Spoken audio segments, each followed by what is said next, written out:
நம்ம இட்லிக்கு பூண்டு கார சட்னி பண்ண போகிறோம் காலையில். அது எப்படி பண்ணுறதுன்னு பார்க்கலாம் வாங்க. ஒரு 10-15 பூண்டு எடுத்து கல்லில் நல்லா தட்டிக்கலாம். நல்லா தட்டி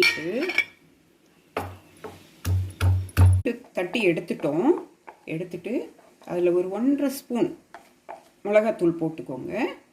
போட்டுட்டு அதில் கொஞ்சம் நல்லெண்ணெய் ஊற்றுறதுனால ஊற்றிக்கலாம், அல்லது தேங்காய் ஊற்றிட்டு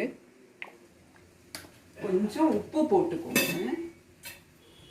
தேவையான அளவு உப்பு போட்டுட்டு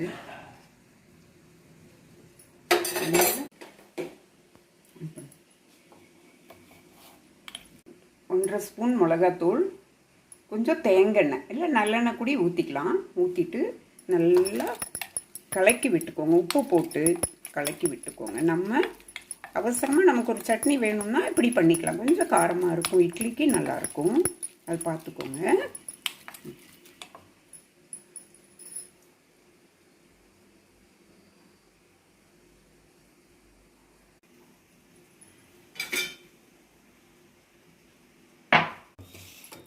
இட்லி ஊற்றியாச்சு. கார சட்னி, தேங்காய் சட்னி தொட்டுக்கிறதுக்கு.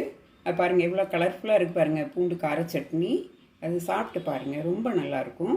அதை ட்ரை பண்ணி பாருங்கள். பிடிச்சிருந்தா லைக் பண்ணுங்கள், ஷேர் பண்ணுங்கள், சப்ஸ்கிரைப் பண்ணுங்கள்.